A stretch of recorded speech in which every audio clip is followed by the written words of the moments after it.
Hello you guys, I hope y'all looking good, doing good, and feeling fantastic.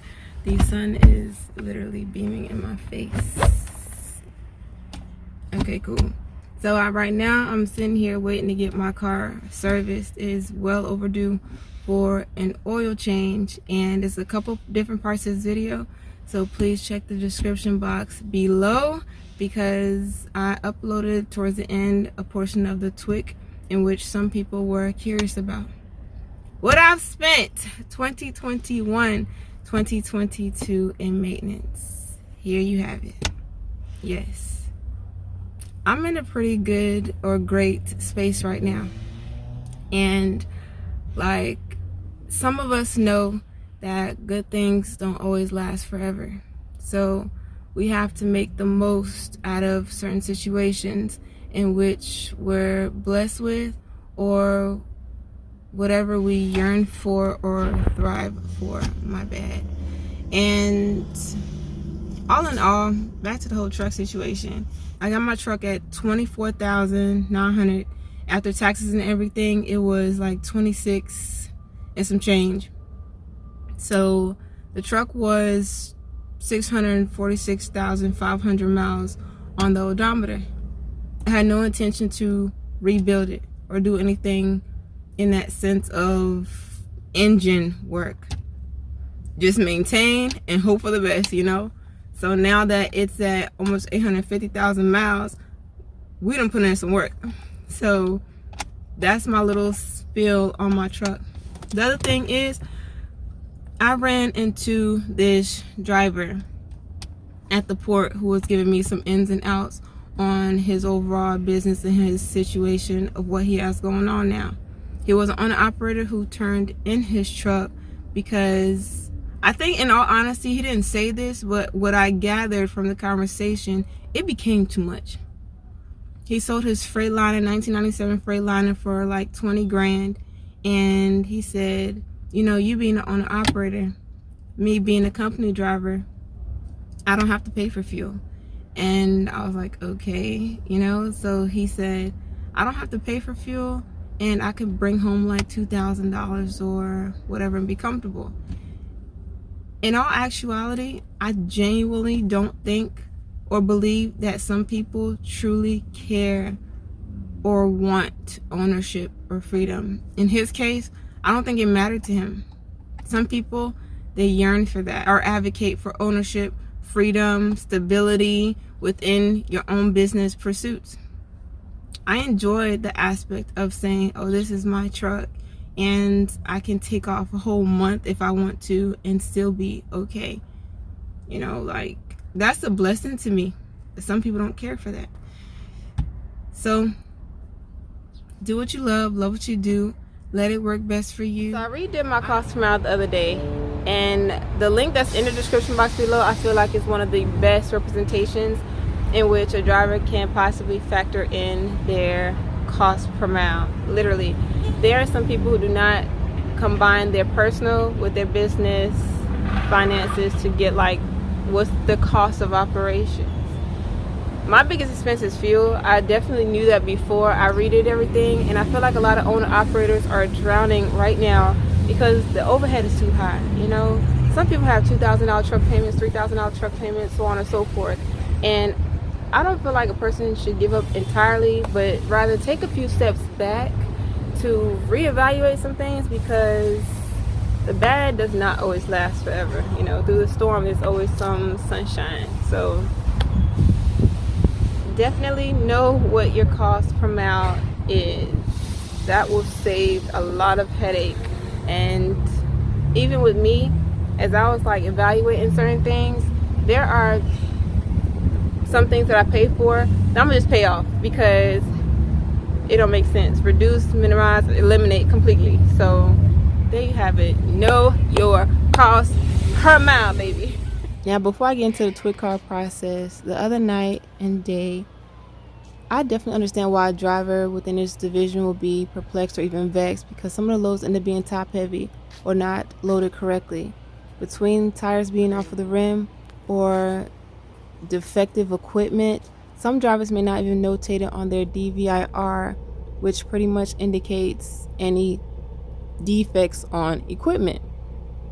There are some long days, there are some short days, but I genuinely believe it does depend on where a driver is leased onto or whether they're running under their own numbers. A 20-minute drop and hook could easily turn into a 5-hour delay. Some latches may not close. Some people may use bungee straps or nothing at all. But this is how I picked up this container just like that and didn't even bother to mess with it. The last thing I want to say is, if you feel that I'm a problem, or if you genuinely, like, if I can hear the hate and feel your hate towards me, like the way you despise me, I'll block you, okay? I'm not the one who believes in the whole, I'm gonna address certain people on this is social media, for one. And for two, I find it so odd when people who are like in their 40s and 50s and 60s end up hating so much on younger generations. It's weird to me. So I block you. Stay blessed, be happy, and don't let nobody steal your joy. Peace out. Transportation worker identification credential is the remainder of this video. The website, universalenroll.dhs.gov. For those who asked about me uploading this is the process of the Twic card. The Twic card has been most beneficial to me in getting in and out of ports quicker. I'm not entirely sure if you can use it at the airport as a form of identification, but there are 10 steps to this process. As y'all can see, for the first process, first, last name, gender, date of birth, preferred contact, email, put your email in and your phone number, so on and so forth. If I brush through it, my apologies, but I'm pretty familiar with how the process works. My Twic card now, I got it finally, I think March. Recently I got it, but it won't expire till 2027, so it does last for quite some time. Step 2, country of birth, where you was born, country of citizenship. And I don't believe I'm going to talk for the duration of the rest of the video because I feel like I've said enough, but definitely read through the fine print, you guys. The questions are pretty self-explanatory. It's not a difficult application, I don't think. I love y'all much. Stay safe. Again, do what you love what you do. Let it work best for you. And just enjoy life. For real. Bye, y'all.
Most definitely read through step 7 between the acknowledgement portion and the criminal history, criminal background section.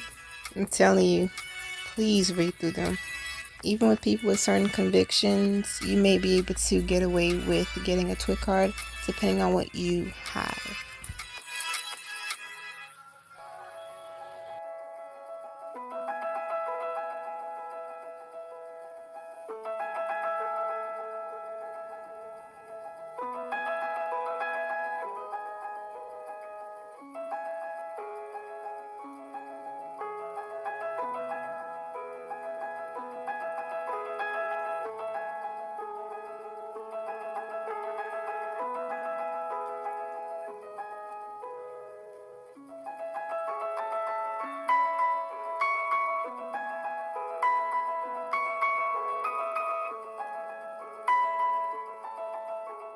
There you have it, my lovelies. The process is not long at all, but it really just depends on how much we actually need a Twic card.